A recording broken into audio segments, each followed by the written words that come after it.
CD Projekt says it wants to release major games more frequently, and they have officially ended production and work on Cyberpunk 2077. And they are fully working on pre-production of the next Witcher game. Right now, they are still in pre-production on it. They expect to be in full production later this year. And that means that Cyberpunk is officially done. It is finished, and they are moving on to the next thing, which is crazy. From this, they have also, of course, communicated that they want to do stuff more frequently. So we've got this post here, development teams engaged in ongoing projects. They have Cyberpunk. In February of 24, they had 17 people working on Cyberpunk. Now, there's no one. I imagine they probably have some tech support crews that occasionally will pop in and maybe do like a security patch or something, but it seems like a lot of those people have just been shifted over, and now their full-time job is working on Polaris, which is the next Witcher game. Then they have other people working on Orion, other people working on Sirius, Hadar, shared services, and then other projects over here. So in the last few months, they've hired 3 people. And they are just slowly expanding and doubling down and getting all this stuff ready. It's pretty crazy that we're here. I'm thoroughly excited because it feels like they've actually sufficiently streamlined their production process. They're happy with how things are currently set up. There's the example with, it was GDC. So they talked about the difficulty during the production of Cyberpunk because they basically had all this trouble with it's the same thing Bethesda has had, where basically there were inefficiencies built into their process. So if you imagine like you're trying to do a scene, the example he gives in the video is you're trying to do a scene where, you just have a room and then you have a couple of people and they're talking to each other and they're having a great conversation going back and forth. And maybe there's chairs and there's a table there that they're sitting at. Really simple scene. But to do that and to pull that off, what they have to do is that they have to go and initially pass that off to the set designers and the modelers. And they go in there and they build a room. And then they go in there and they decorate the room with the table. And then they put in the chairs and the chairs are there. Woo, yay, love the chairs. And then they go in and then the cinematic crew takes over. Or rather, they texture it. They send it to materials. So they have one team and then it goes to another team. It goes to another Rafael team. Carvalho donated 54 Brazilian reals and 90 centavos through thank Super you. Chat. 16 times the bugs. 16 times the bugs indeed. And part of the reason they had so many bugs was because of this process, because they would have one team handle this, and then it would go to the next team. The next team would add in some color, they would texture anything that needed to be textured, or specialty assets and stuff would get added, and then they go over here and they do that. Then they pass it forward to the next crew, and the next crew comes in and they add in the lighting, and the lighting's so beautiful and it looks so cinematic and crazy cool. And then they pass it to the next team, and the next team goes in there and they add the actual characters. But there's a problem. The chairs are pushed into the table. We need to move the chairs, and we need the setup of the room altered slightly to set up the scene in the way that we want it. So what happens? Do they just move it? No, they're the lighting crew. So they send it all the way back. And these guys now have to redo it. And then because they need signatures from this team to move it on to the next team, they have to send it forward to the texturing crew. And then they send it back forward to the lighting crew, and they might have to relight some stuff, or maybe it's just good to go and they pass it forward.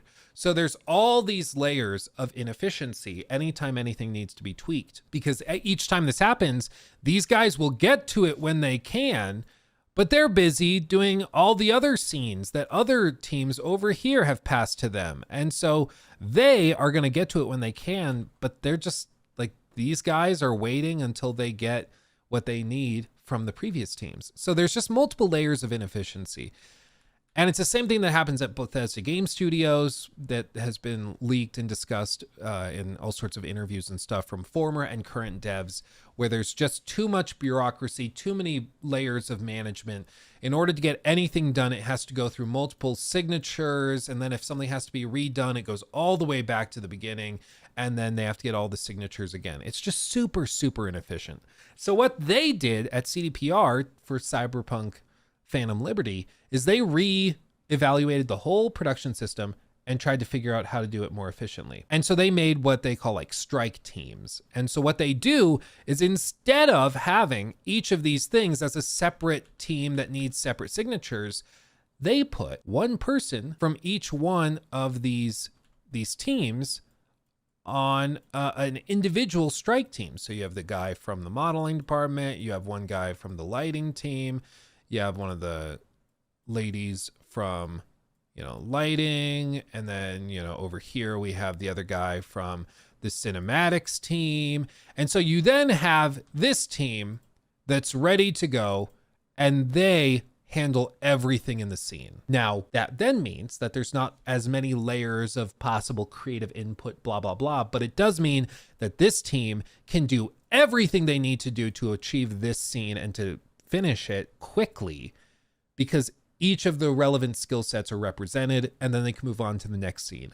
And then you can also more easily, as the manager or game director, you can more easily quantify who's doing good work in certain ways. Maybe you go to this scene in the game when he's reviewing stuff and he's like, yeah, the lighting is just not great. And then he can realize, oh, it's because David or whoever is not doing a great job. So maybe David needs more training, or we send him to a different team underneath somebody else until he gets his feet under him.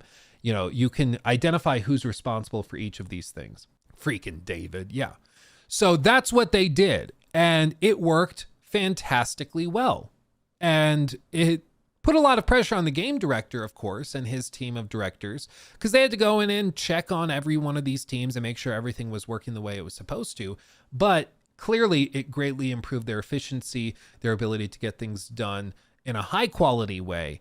And it also allowed for the directors to be much more aware of where the game currently was, instead of having sort of a misunderstanding of where the game currently was in development. They actually understood how these things were working. It's like he talks about it here. And ownership. There's a lot going on this page here, and I'll try to. I'm going to take some time with it. So what we did is essentially kind of try to duplicate the game director and empower people to do stuff that the game director would do in different areas. And we kind of had different product areas that we split up, if you will. We had the narrative area, the gameplay area, and World Sandbox and the Art Center. We also had some others to deal with specific stuff.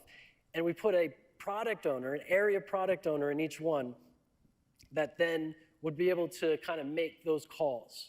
Now, the trick, of course, being is that if one area product owner is making a call and it disagrees, like if the narrative product owner wants to make a call about something with the art or the time of day in the scene, and it kind of conflicts with something that maybe the art director has in mind, alignment. Alignment is a key, right? So you're all kind of on the same page and you understand the pillars and the vision and the intention of different areas. So APO makes calls about like a game director, and we might know the what's, like the stuff I explained before, but we got to know like the whys, and we got to get together. So how did we resolve this stuff? Well, the kind of tricks of the trade. We got together and we did sort of jams together. We reviewed things together. And then the APOs would go out and do the actual kind of sprint reviews as the tasks get done. The team started to do stuff and deliver stuff. The APOs would make calls and be able to say, okay, approved, and they can move on with their iteration. And hopefully that APO has the kind of gameplay in mind, the art in mind of the narrative. Same thing with World Sandbox, keeping all that stuff in mind. And that was because before those reviews, we would try to get together and do our reviews together. We'd play games to kind of do comparisons and stuff like that. So, because there's thousands of emergent calls, as I was saying all the time. So this formula, like kind of, or it's not on the screen, but yeah. So this setup is aspirational and it's sort of illustrative. We weren't always in this form, but the idea was to kind of distribute ownership, empower people, and make sure that we got aligned. And the producers. And I think that that's represented in the final product. Whereas in something like Starfield, you play it and you get a feeling that a lot of people had different ideas of what they were trying to do.